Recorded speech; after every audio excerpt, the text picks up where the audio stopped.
प्रयास किया पिताजी, तपस्या भी की, किंतु अगली बार फिर से मैं आपकी बात समझने में विफल हुआ। इसका क्या कारण है पिताजी? जिस मन पर शब्दों का आक्रमण हो, वो मन तो निरंतर एक खोज में खोया रहता है। कभी शास्त्रों में, कभी पर्वतों पर, कभी समुद्र के किनारे, तो कभी तीर्थ स्थलों पर, कभी मंदिरों में, कभी वन में। किंतु जो वो खोज रहा होता है वो कभी मिलता नहीं, क्योंकि मन तो अभी भी स्थिर नहीं।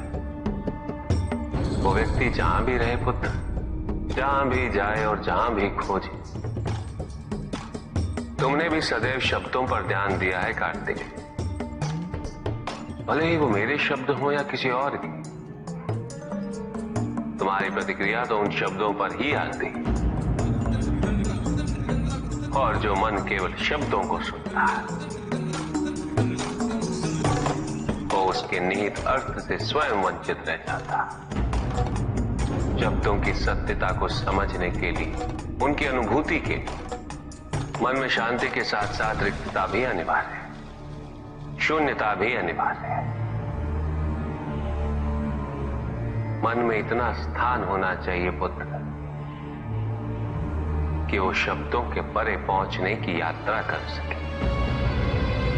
किंतु मन कभी शून्य नहीं रहता, रिक्त नहीं रहता। वो सोचता है कि शब्दों का आधिक्य ही ज्ञान अर्जन है, शब्दों से ही ज्ञान है, इसलिए शब्दों का संचय करता रहता है। मन ये नहीं जानता कि परम ज्ञान तो शब्द अतीत है, एक अनुभूति जिसे शब्दों से बांधना असंभव है। शब्दों का अपना मूल्य क्या है कार्तिक? कुछ भी नहीं। जब भी कोई ईश्वर का नाम लेता है तो क्या ईश्वर मात्र एक शब्द में ही सीमित हो जाते? नहीं, यहां शब्द सत्य नहीं, सत्य है वो अनुभूति जो इन शब्दों में विद्यमान है। यदि शब्द ही सत्य होते तो मात्र भोजन कह देने से व्यक्ति की क्षुधा शांत हो जाती। इसीलिए माता शब्दों की नहीं पुत्र, उस अनुभूति की है जो उन शब्दों से संबद्ध है। यदि शब्द नहीं भी होते तो वे ईश्वर अवश्य होते। यदि शब्द नहीं भी होते तो सुख और दुख की अनुभूति अवश्य होती, जल की शीतलता की अनुभूति होती, सूर्य की ऊष्मा और चंद्र की शीतलता की अनुभूति होती, प्रेम की अनुभूति होती। किंतु यदि अनुभूतियां ना हो तो शब्द निरर्थक है। शब्दों से तृप्त हो जाना ज्ञान का अंत है, अज्ञानता का प्रारंभ है। ज्ञानी वही है जिसके पास अनुभूतियां, अनुभव हो, और उसके लिए मन को शांत व रिक्त तो करना ही पड़ेगा पुत्र।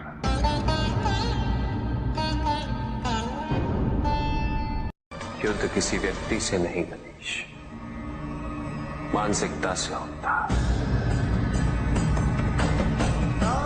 युद्ध में संघर्ष अच्छाई या बुराई का नहीं होता, सभी में अच्छाई है और बुराई भी है पुत्र। युद्ध तो विचारधाराओं का होता है। व्यक्ति अपने पराक्रम पर, अपनी क्षमता पर विश्वास कर युद्ध करता है, और जब उस विश्वास को क्षति पहुंचती तो सब कुछ निरर्थक प्रतीत होने लगता है। किंतु आपसे पराजित होकर भी लोहितांग क्यों नहीं समझ रहा? उसे अपनी स्वतंत्र इच्छा का उपयोग कर उचित मार्ग पर चलने का प्रयास करना चाहिए। व्यक्ति अपने को खो दे समझती है, व्यक्ति अपने को समर्पित कर दे, छोड़ दे अहंकार को, तो भ्रम की इच्छा ही पूर्ण होती है। और अभी भी वही फलित हो रही है। ऐसा नहीं है कि हम उससे भिन्न फलित करा लेंगे, लेकिन व्यक्ति भिन्न फलित कराने में लड़ेंगे, टूटेंगे, नष्ट होंगे। एक नदी में एक बार बाढ़ आ गई पुत्र। दो छोटे से तृण उसमें बह रहे थे और उसमें से एक नदी में तिरछा पड़ गया और वो बाढ़ को रोकने का प्रयास कर रहा था।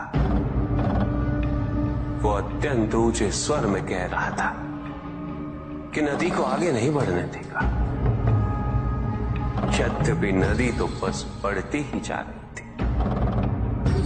वो फिर ऊंचे स्वर में यही कह रहा था कि मैं इसे अवश्य रोकूंगा, यद्यपि रोक नहीं पा रहा था।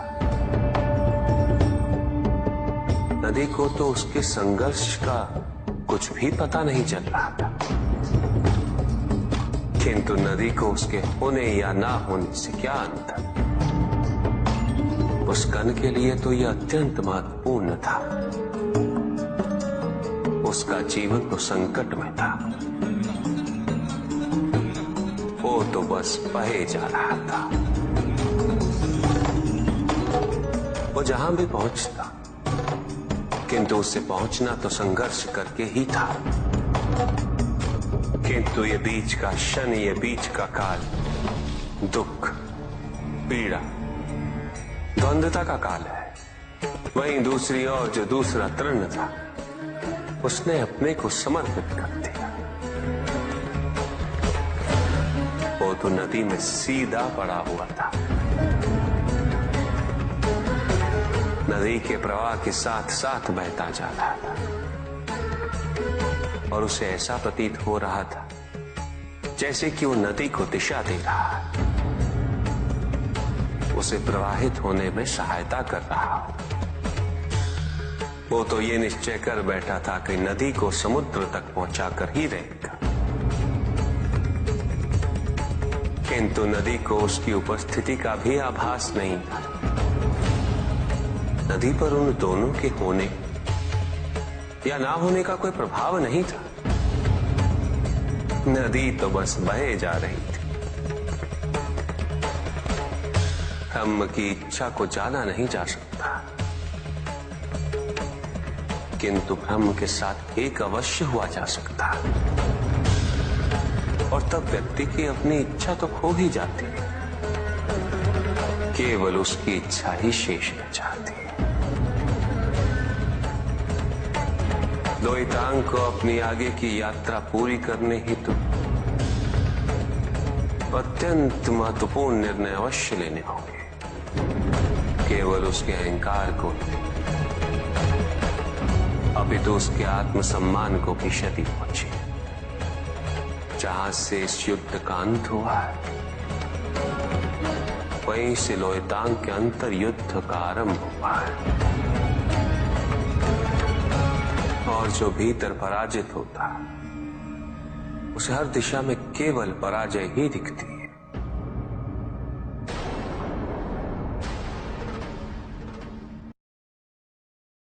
एक प्रश्न पूछ सकता हूं? अवश्य ऋषि कश्यप। जहां प्रश्न नहीं वहां जिज्ञासा नहीं, और जहां जिज्ञासा नहीं होती वहां ज्ञान की वृद्धि नहीं हो सकती। निसंकोच होकर पूछिए। प्रभु, आप तो कालोपरी हैं, सर्वज्ञ हैं, त्रिकालदर्शी हैं। चारों ओर ये जो अज्ञान का अंधकार फैल रहा है, उसमें ज्ञान का मूल अर्थ कहीं ना कहीं खोता जा रहा। मेरा आपसे विनम्र निवेदन है प्रभु, किसी अन्य विषय पर चर्चा आरंभ करने से पूर्व हमारे और इस समस्त संसार के कल्याण और मार्गदर्शन हेतु आप ज्ञान की मूल परिभाषा से एक बार हमें पुनः अवगत करवाएं। ज्ञान और अज्ञान की परिभाषा को स्पष्ट रूप से समझने के लिए ज्ञान और अज्ञान की विशेषताओं का स्मरण करना आवश्यक है।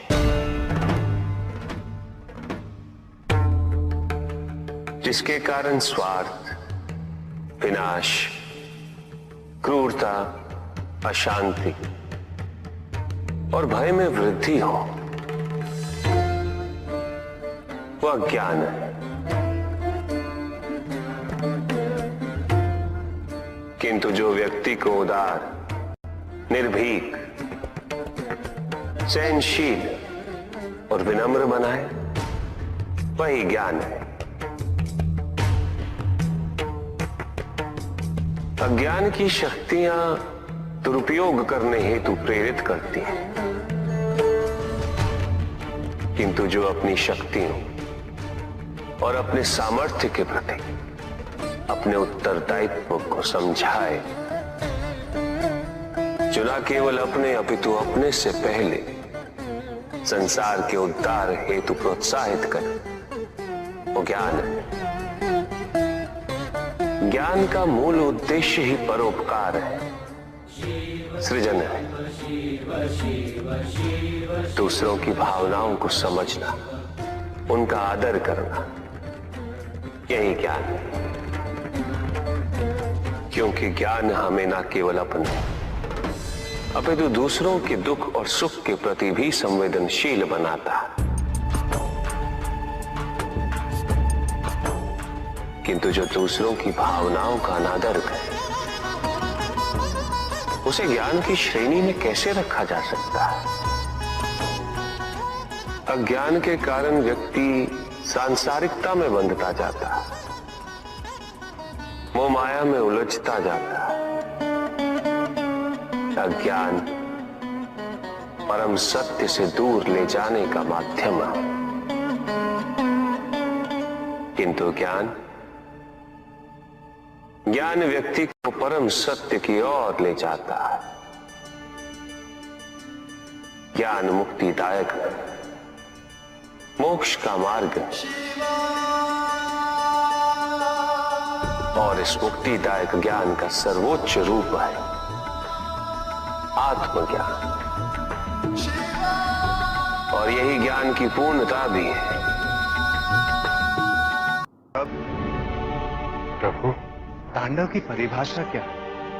क्या है तांडव? उसे आरंभ करने से पूर्व मन में कैसे भाव होने चाहिए? तांडव नृत्य जगत की 5 क्रियाओं का संकलन है। सृष्टि, स्थिति, प्रलय, तिरोभाव और अनुग्रह। अग्नि, जल, वायु, पृथ्वी और आकाश। मेरे नृत्याकार शरीर के 5 मुख, इन्हीं 5 भूतों से ब्रह्मांड का निर्माण होता। पृथ्वी से सभी भूतों के शरीर बनते हैं और उनका पालन जल से होता है, और संपूर्ण भूतों का अंत अग्नि से होता है।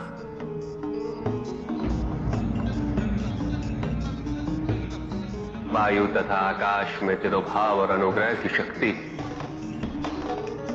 इस प्रकार मेरे ये 5 महाभूत मुख मेरे नृत्य की 5 महाक्रियाओं का प्रतीक है। धन आवश्यक है ऋषियत्र, क्योंकि धन मूल आवश्यकताओं को पूरा करने में सहायक होता है। किंतु जब कोई व्यक्ति इच्छाओं को आवश्यकता समझने लगे,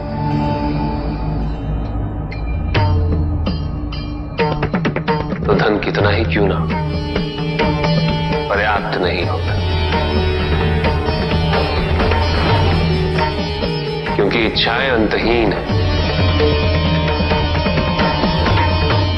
इसलिए मनुष्य कभी ना समाप्त होने वाली इच्छाओं की पूर्ति हेतु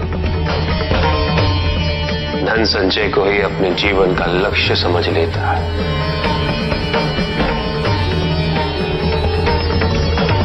वो लोभी बन जाता है।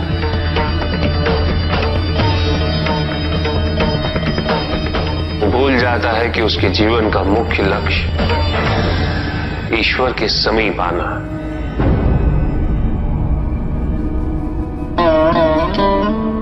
ऐसे लोभी व्यक्तियों को अपनी मृत्यु के समय भी यही दुख रहता है कि उन्होंने क्या कुछ नहीं पाया, क्या शेष रह गया। ऐसे समय में वो एक क्षण के लिए भी ईश्वर का स्मरण नहीं करते, अपने जीवन की निरर्थकता और व्यर्थता का बोध नहीं होता। मिलना चाहिए। धन चाहे कितना भी हो ऋषियत्र, मूल आवश्यकताएं तो केवल उतनी ही। तन ढकने के लिए वस्त्र, पेट भरने के लिए आहार और शरण के लिए भवन। इन आवश्यकताओं के पूर्ण होने के पश्चात जो भी है वो इच्छा है।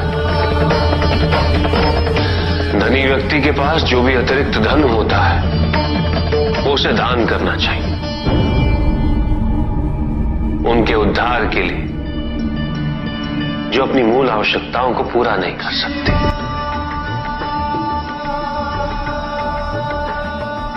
ऐसा करने से संसार में समानता होगी, द्वेष नहीं होगा, सद्भावना बनी रहेगी। किंतु कुछ व्यक्ति इस तथ्य को समझ ही नहीं पाते। उन्हें अपने एकत्रित किए हुए धन से इतना मोह हो जाता है कि वो उसका एक अंश भी किसी और को नहीं देना चाहते।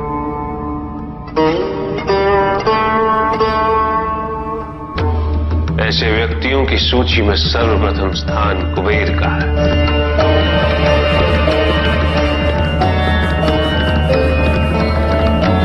इस संसार में सबसे अधिक धन उन्हीं के। शक्तिशाली बनना अत्यंत कठिन है, किंतु उससे भी कठिन होता है शक्तिशाली बने रहना। और इसके लिए आवश्यक है कि हम शक्तियों से प्राप्त हुए उत्तरदायित्व का सम्मान करें।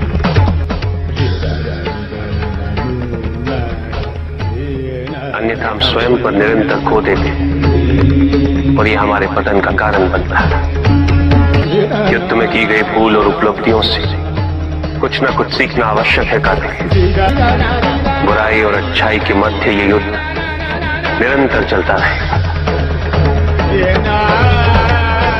आज एक अध्याय समाप्त हुआ है, कल दूसरा अध्याय आरंभ होगा। जब तक इस समस्त संसार में बुराई है तो अच्छाई भी होगी, किंतु अच्छाई और बुराई के युद्ध में जीत सदैव अच्छाई की ही होगी। प्रभु, क्या संसार में केवल सुख का होना संभव नहीं है? प्रत्येक आत्मा का लक्ष्य केवल सुख की प्राप्ति ही तो है।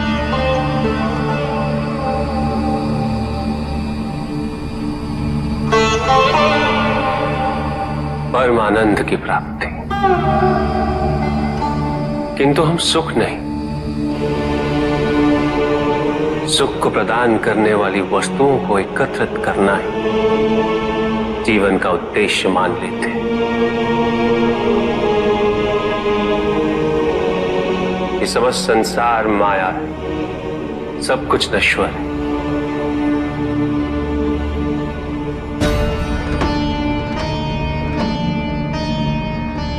जिन वस्तुओं को हम सुख का स्रोत समझकर एकत्रित कर रहे हैं वो सदैव नहीं रहेंगे। जो व्यक्ति सत्य को जानते हुए भी लोभ का परित्याग नहीं करते वो सदैव इन्हें खोने के भय में जीते।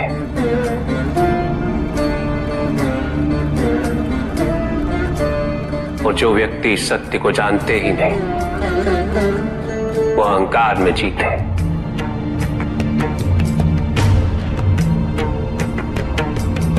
और जहां अहंकार और भय उपस्थित हो वहां सुख कैसे रह सकता?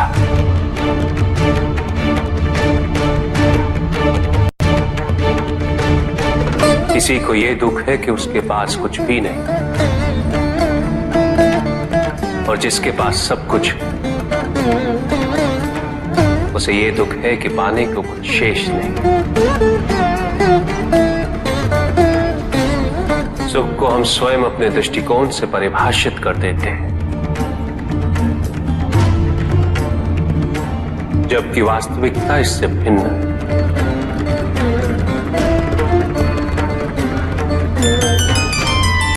इसलिए आवश्यकता है अनासक्त रहने की। किंतु प्रभु, क्या आसक्ति स्वाभाविक नहीं है? पर दुख का मूल कारण भी तो यही है ऋषि भृगु। आसक्ति हमारे मन की शांति को छीन लेती, उसे भंग कर देती।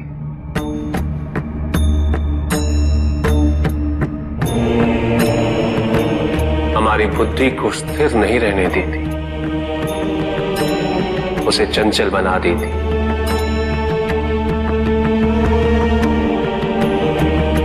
आसक्ति से प्रमाद की उत्पत्ति होती, प्रमाद मद होता है, और मद अहंकार का स्रोत है, और अहंकार पूर्णतः अशुभता में परिवर्तित हो जाता है। अर्थात आसक्ति अशुभता की जननी, इसलिए अनावश्यक है। तो प्रभु, आसक्ति को अनासक्ति में कैसे परिवर्तित किया जा सकता है? और हम आसक्ति से कैसे उबर सकते हैं प्रभु? आसक्ति से मुक्त होना ही अनासक्ति है। आसक्तिहीन होने के लिए अपने और पराये का भेद मिटाना अनिवार्य है।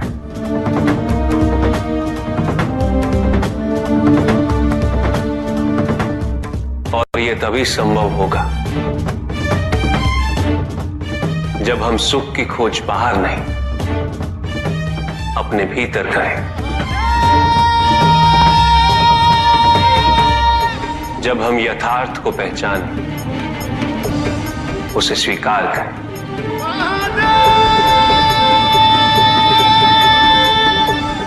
हम अपने सुख को सांसारिक तत्वों से परिभाषित नहीं करें। जब तक हम ऐसा करते रहेंगे, हम बंधते जाएंगे। जब हम स्वयं अपने भीतर झांकना आरंभ करेंगे,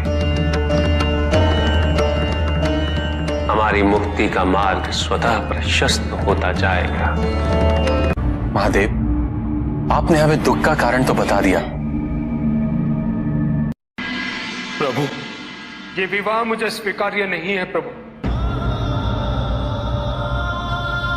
मैं मेरे जीवन का प्रत्येक क्षण आपकी सेवा में समर्पित करना चाहता हूं। मैं नहीं चाहता हूं कि मेरा कोई भी संबंध मेरे भक्ति को विभाजित या बाधित करने का कारण बने। नंदी, विवाह तुम्हें मेरी भक्ति के लिए अयोग्य कैसे बना देगा? उसमें बाधा कैसे उत्पन्न कर देगा? माता, आपके और प्रभु के बीच में इतनी चुनौतीपूर्ण स्थितियां उत्पन्न हुई, फिर भी आप दोनों स्थिर रहे। किंतु मेरे लिए यह संभव नहीं है माता, क्योंकि मैं अपने दायित्व के मार्ग में कोई भी विकर्षण सहन ही नहीं कर सकता। नंदी, मेरे एक प्रश्न का उत्तर दोगे? पहले तो तुम केवल मेरे प्रति ही समर्पित थे, किंतु अब तुम मेरे साथ साथ पार्वती की भी आराधना करते हो।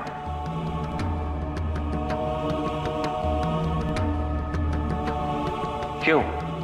प्रभु,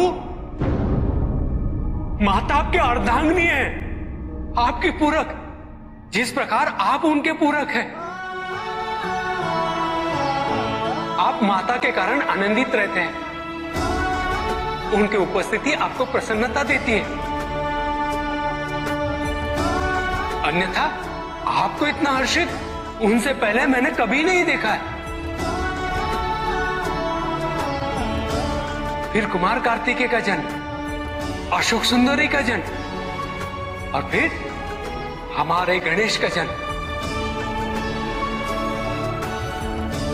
प्रभु, इस प्रकार मैंने कैलाश को पूर्ण होते हुए देखा है और ये सब माता के कारण ही हुआ है। प्रभु, जिस कैलाश में आप वास करते थे उसे माता ने निवास बना दिया, इस कैलाश को संपूर्ण कर दिया।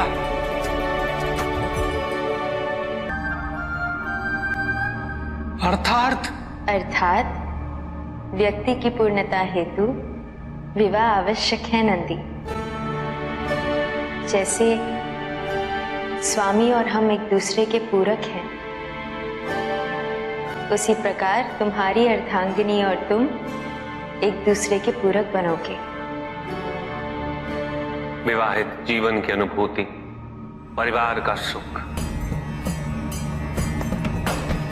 उसके सुख और उसकी सुरक्षा के लिए संघर्ष, ये सभी अनुभूतियां व्यक्ति के विकास के लिए अनिवार्य है नंदी।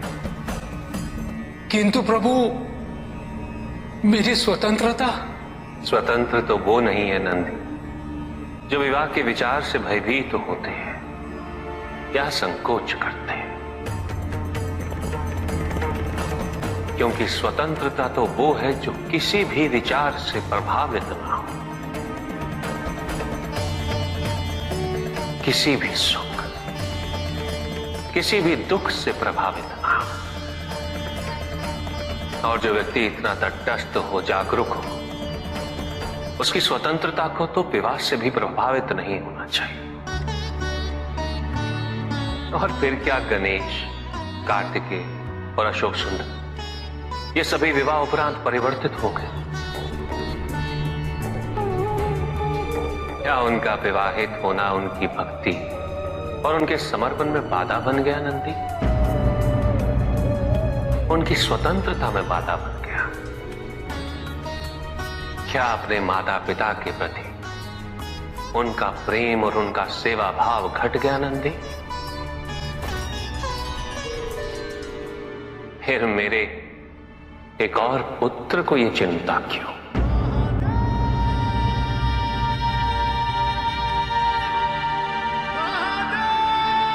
ये भय क्यों नंदी? अग्नि जलाती है, जल बुझाता है। दोनों के कार्य क्षेत्र पूर्व परिभाषित और भिन्न है। दोनों एक दूसरे को प्रतिस्थापित नहीं कर सकते। इसी प्रकार इस समस्त संसार में सभी की भूमिका पूर्व परिभाषित। संसार की यही विविधता इसकी विशेषता भी है।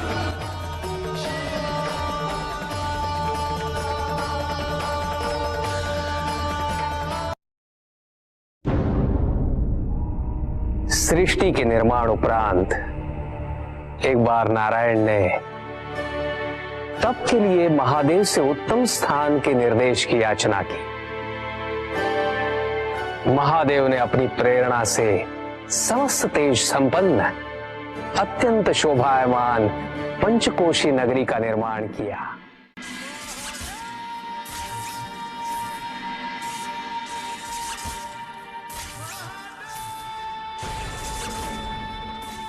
वहां उपस्थित होकर नारायण ने बहुत काल तक तपस्या की।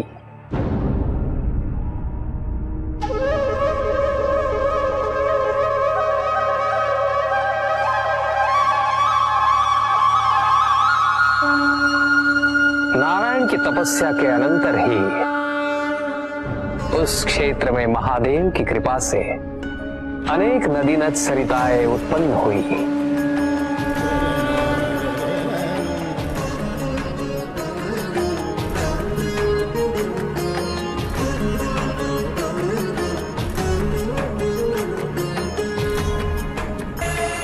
इस सब को देखकर आनंदमयी हो उठे नारायण ने जैसे ही अपना शीश हिलाया,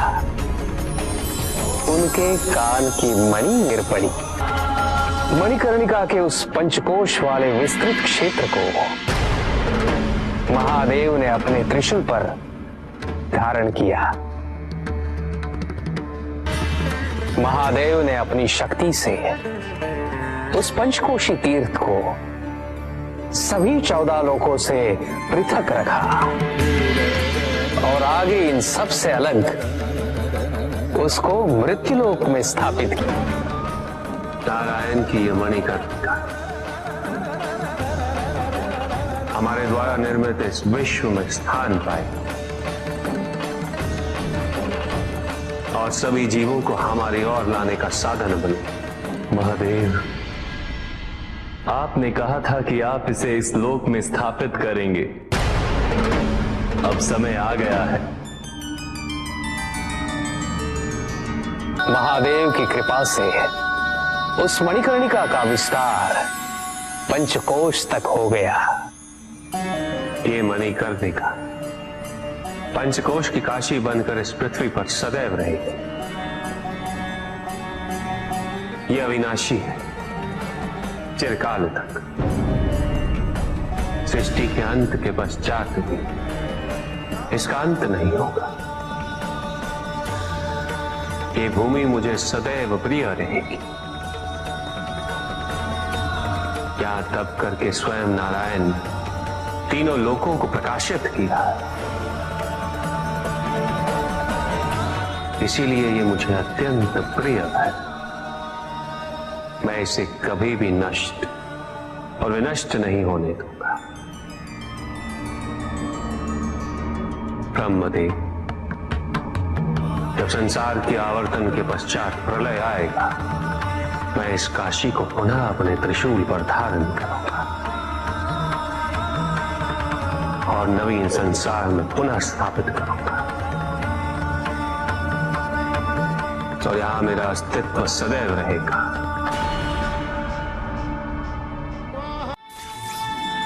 महादेव ने उस क्षेत्र से अपने आत्मिक योग को ध्यान में रखते हुए अपने ज्योतिर्लिंग को वहां स्थापित किया, जो इस क्षेत्र से कदापि पृथक नहीं हो सकता। विश्व की स्थापना तो हुई, किंतु इस ज्योतिर्लिंग को आपने उस स्थान पर स्थापित किया है जिसकी ऊर्जाएं विश्व से परे हैं। इस ज्योतिर्लिंग को विश्वेश्वर ज्योतिर्लिंग के नाम से जाना जाएगा।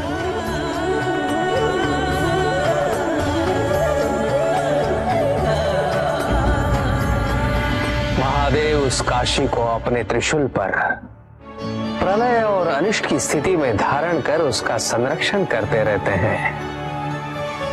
इसीलिए ये क्षेत्र सभी लोगों से न्यारा है। नारायण की मणि गिरते ही उस स्थान का नाम मणिकर्णिका तीर्थ पड़ गया। वो स्थान काशी में अब भी